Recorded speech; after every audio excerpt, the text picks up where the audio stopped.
సరే బడుగు బలహీన వర్గాల తరపున నిలబడ్డ పార్టీ తెలుగుదేశం పార్టీ, పేదోళ్ల కోసం పుట్టినటువంటి పార్టీ తెలుగుదేశం పార్టీ అని చెప్పి అందరూ నమ్ముతారు. కానీ మరి అదే నమ్మకం ఓట్ల రూపంలో ఎందుకు వస్తలేదు అనేటువంటిది మనం ఆలోచించాల్సినటువంటి పరిస్థితి. ఎక్కడికి పోయినా మన బిడ్డలు కనబడతాయి, ఎక్కడికి పోయినా మన జెండాలు కనబడతాయి, ఎక్కడికి పోయినా ఆ పెద్ద ఫోటో కనబడుతుంది, ఇంకెక్కడ ఏ ఆఫీసుల్లో పోయినా చంద్రబాబు నాయుడు గారి పేరు కనపడుతుంది, అన్ని చూస్తాం మనం. కానీ అది ఓట్ల రూపంలో ఎందుకు మార్చలేదు అనేటువంటి దాని మీదైతే మనం ఒకసారి ఆలోచన చేయాల్సినటువంటి పరిస్థితి. ఎందుకు మార్చలేదు అని అంటే మన ఓటర్లు ఎవరైతే ఉన్నారో వాళ్ళ కాడికి మనం ఓటలేదు, ఇంకనే మనం ఓటలేదు. తెలుగుదేశం పార్టీ ఎక్కడున్నది లేదు పక్కన అనగానే మనం కూడా చక్కగా తప్పగా కూర్చొని అయితే ఏమో ఉన్నది ఒక 4 మీటింగ్లు పెట్టుకుందామా, 4 చేతులకు పోయి జై తెలుగుదేశం అందామా అంటే కాదు. ప్రతి ఒక్క ఓటర్ని వాళ్ళ రోజున పోయి మనం వెళ్ళి మనం చేసింది ఏంటి, మనం 17 సంవత్సరాల నుంచి ఇక్కడ ప్రతిపక్షంలో ఉన్నా ఏ ప్రతిపక్షాలని వాళ్ళ రోజున చెప్పుకుంటున్నటువంటి కాంగ్రెస్, బీజేపీ, ఇంకే పార్టీలైనా సరే వాళ్ళు ఎంత ప్రజా సమస్యల మీద పోరాటం చేసిండ్రు, మనం ఎంత ప్రజా సమస్యల మీద పోరాటం చేసినాం. ఇదొక్కటి తెలియజెప్తే ప్రజలకి కళ్ళు మూసుకొని ప్రజలు మన కోట్లేస్తారు. మొన్నటికి మొన్న ఇక్కడ భారీ వర్షాలు వచ్చి ఇక్కడ ఉన్నటువంటి బోడుపల్లో ఉన్నటువంటి ప్రాంతం అంతా కూడా వర్షం నీరంతా వచ్చి జనాల ఇంటికి చేరిపోతా ఉంటే కుమార్ రోడ్డు మీద నిలబడి బండలెత్తి మట్టి పోయించి అక్కడ ఉన్నటువంటి రోడ్డు ఎక్కడెక్కడైతే ఖరాబ్ అయినాయో ఆ పిల్లలు చేసేస్తుంది. ఇంకెక్కడైనా తెలుగుదేశం ఉన్నది నుండి ఇట్లాంటి రోజులు చూపించాడు. బాగా ఒక్కడే నిలబడి రోడ్డు మీద ఒక్కడే నిలబడి అదే కంట వేసుకొని రాత్రి పిల్లలు కష్టపడి అక్కడ రోడ్లు బాగా చేస్తుంది. క్రిస్మస్ సెలబ్రేషన్ తెలుగుదేశం పార్టీ ఏం చేస్తుందా, ఏం చేయదా, ఎక్కడున్నదా అంటే ఎవరు ఎక్కడ చేయించిన రోజున ఇక్కడ ఇదే బోడుపల్లో నిలబడి అక్కడ కన్వెన్షన్ అక్కడ నిలబడి క్రిస్మస్ సెలబ్రేషన్ బాగా తెలుగుదేశం పార్టీ ఆధ్వర్యంలో అని చెప్పి పెట్టుకున్నాడు ఆ పిల్లవాడు. అంటే ఇది నా తమ్ముడు కాబట్టి వాళ్ళని నేను చిన్నగా పిల్లవాడని చెప్పి మాట్లాడవచ్చు. కానీ ఏ తెలుగుదేశం పార్టీ కార్యకర్త కూడా ఎప్పుడు కూడా ఇంకేం ఆలోచించాడు. 24 గంటలు ప్రజా సమస్యలు ప్రజలకు ఎట్లా మనం చేరువవ్వాలని ఆలోచిస్తారు. కానీ మనం దాన్ని ఇంకా కొంచెం గట్టిగా ప్రజల్లోకి తీసుకెళ్లాలి. కోవిడ్ సమయంలో ఎవరు ఎక్కడ ఏం చేయనప్పుడు అక్కడ కూర్చున్న బాలసుబ్రహ్మణ్యం గారు, దుర్గాప్రసాద్ గారు, భూపాల్ రెడ్డి గారు, మళ్ళీ ఏమో అశోక్ అన్న వీళ్ళందరూ నిలబడి రోడ్ల మీద నిలబడి జనాలకు అన్నాలు వచ్చారు. ఇంకే రాజకీయ నాయకులన్నా పరిచయంలో చూసిండ్రా మీరు? ఇంకే పార్టీ ఎవరన్నా వాళ్ళ కండవాలు వేసుకుని రోడ్డు మీద అన్నాలు పరిచయంలో చూసిండ్రా? ప్రజలకు వెళ్ళి నిత్యావసర వస్తువులు ఇవ్వాలని చూసిండ్రా? మనం తప్పించి ఎవరు చేయలే. కానీ మనం చేసింది చెప్పుకోవడంలో వాళ్ళ రోజున విఫలం చెందుతున్నాం. ఇదే ఎల్రమణ గారు 7 సంవత్సరాల నుంచి పార్టీ రాష్ట్ర అధ్యక్షులుగా ఉంటూ ఎప్పుడు ఏ ఇబ్బంది ప్రజలకు వచ్చినా సరే, ఏ సమస్య వచ్చినా అది నేరేళ్ల బాధితులైతే రమణ గారే ఒక రౌండ్ టేబుల్ కాన్ఫరెన్స్ పెట్టాలి, మాట్లాడాలి. మఠంపల్లిలో గిరిజన రైతుల ఇష్యూ అయితే రమణ గారే ఒక రౌండ్ టేబుల్ కాన్ఫరెన్స్ పెట్టాలి, మాట్లాడాలి, అక్కడికి వెళ్ళాలి. ఎక్కడన్నా ఎవరికన్నా ఏదన్నా ఏమంటారు అంటే యాక్సిడెంట్ జరిగినా, కొండగట్టు దగ్గర జరిగినటువంటి ప్రమాదమైనా ఏదైనా సరే రమణ గారే వెళ్ళిండ్రు, కవితలు ఇచ్చిండ్రు, చేశారు. వేరే ఏ రాజకీయ పార్టీలకు చెందినటువంటి నాయకులు కూడా అది చేయలేదు.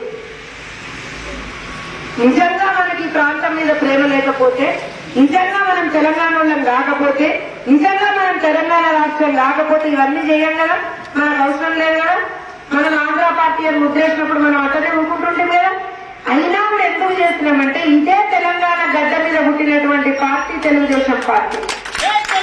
అత్యధిక స్థానాలు ఎప్పుడైనా సరే మనం అధికారంలో ఉన్నప్పుడు కానీ, ఈవెన్ ప్రతిపక్షంలో ఉన్నప్పుడు కానీ మనకు అత్యధిక స్థానాలు ఇచ్చినటువంటి గడ్డ తెలంగాణ గడ్డ. అట్లాంటి గడ్డ మీద మనకి ఎప్పటికైనా సరే మమకారం పోదు, దాని మీద మనకు ఉన్నటువంటి ఆదరణ పోదు. ఇవాళ మనం ఒక్కటే ఆలోచించాల్సింది ఏంటిది అని అంటే మనకున్నటువంటి తక్కువ సమయంలో మనం ఎట్లా మాక్సిమం ఓట్లను తెచ్చుకోగలం అనేటువంటిది ఆలోచించాలి. ఇవాళ జాతీయ స్థాయి నాయకుల, రాష్ట్ర స్థాయి నాయకుల, లేకపోతే మండల స్థాయి నాయకుల, ఇంకేది లేదు. ప్రతి ఒక్కరు కూడా తెలుగుదేశం పార్టీ సైనికుల్లాగా పనిచేసి ఎక్కడ 4 ఓట్లు ఉన్నాయంటే వెళ్ళి వాళ్ళకి మనం చెప్పాల్సిందంటే ఏం లేదు. మనం ఏం చేసినాం, మనం అధికారంలో ఉన్నప్పుడు ఏం చేసినాం, ఇవాళ 17 ఏళ్ల నుంచి కూడా ప్రతిపక్షంలో ఉన్నప్పుడు కూడా ప్రజా సమస్యల మీద మనం ఎట్లా పోరాటం చేస్తాం. ఇదొక్కటి చెప్పండి చాలు. కళ్ళు మూసుకొని వాళ్ళు తెలుగుదేశం పార్టీ కొట్టేస్తారు. ఇంకొక విషయం, ఇవాళ రోజున ఎవరైతే ఎమ్మెల్సీ అభ్యర్థులుగా నిలబడ్డారో వాళ్ళకి మన రమణకి ఒక డిఫరెన్స్ చెప్పాలి. నీతి నిజాయితీకి మారితే రమణ గారు అని చెప్పి ప్రతి ఒక్కరు పార్టీలకు అతీతంగా ప్రతి ఒక్కరు చెప్పుకుంటారు. మనమే మన రాష్ట్ర అధ్యక్షులు గర్వంగా చెప్పుకుంటున్నారు. పార్టీలకు అతీతంగా ప్రతి ఒక్కరు గట్టిగా చెప్తారు. ఏమని చెప్తారు అంటే అదే రమణ గారు అనేటువంటి వ్యక్తి ఎక్కడ ఏ విధమైనటువంటి ఆయన మీద ఏ మచ్చ లేనటువంటి వ్యక్తి. అట్లాంటి వ్యక్తిని కనుక వాళ్ళ రోజున ఎంచుకుంటే ఖచ్చితంగా అక్కడికి వెళ్ళి శాసన మండలిలో ఏవైతే ప్రజా సమస్యలు ఉన్నాయో వాటి మీద గట్టిగా మాట్లాడగలరు. అంతకు ముందర ఎమ్మెల్సీగా చేసినటువంటి బీజేపీ అభ్యర్థి కానివ్వండి, టీఆర్ఎస్ అభ్యర్థి ఇప్పటి వరకు మన పేపర్ లో చాలా క్లియర్ గా చెప్పింది. రిటైర్మెంట్ అయితే ఇంట్లో కూర్చున్నాం అనుకున్నాను. సింపుల్ గా రిటైర్మెంట్ అయితే ఇంట్లో కూర్చున్నాం అనుకునే వాళ్ళకి కాదు కదా, ప్రజా సమస్యల మీద కొట్లాడే వాళ్ళకి ఒక ఎమ్మెల్సీగా మనం వాళ్ళ రోజున అవకాశం ఇవ్వాలి. ఈ విషయాలను ప్రజల్లోకి తీసుకుపోవాలి. నలుగురు ఉన్నామా, 10 మంది ఉన్నామా, 50 మంది ఉన్నామా కాదు. ఎంతమంది ఉంటే అంతమంది ఈ 14 రోజులు 15 రోజులు సైనికులాగా బార్డర్ లో సైనికులు ఎట్లయితే పనిచేస్తారో అట్లా మనం కూడా 4 రోజులు పనిచేయాల్సినటువంటి అవసరం ఉన్నది. చేస్తే ఖచ్చితంగా తెలుస్తాం. ఎందుకంటే మన మీద ప్రజల్లో అపరిమితమైనటువంటి అభిమానం ఉన్నది, ప్రేమ ఉన్నది, ఆదరణ ఉన్నది. దాన్ని మనం ఓట్ల రూపంలో మార్చుకోవాలి. అంతే.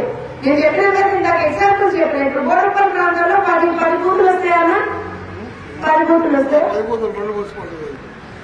10 బూతులలో ఇప్పుడు కుమార్ లాంటి వాళ్ళు, లేకపోతే సల్లి లాంటి వాళ్ళు, శ్రవణ్ లాంటి వాళ్ళు, ఇట్లాంటి కొంతమందిని తీసుకెళ్ళి, ఎందుకంటే వాళ్ళు 24 గంటలు ప్రజలు ఉన్నాడు కదా, ప్రజా సమస్యలు కొట్లాడినాడు కదా, వాళ్ళని తీసుకుపోయి అక్కడ కూర్చొని మనం మాట్లాడినామంటే ఖచ్చితంగా ఆదాయం వచ్చేస్తుంది ప్రజల నుంచి. సో అట్లా ఐడెంటిఫై చేసుకొని టీమ్స్ ఫామ్ చేసుకోండి.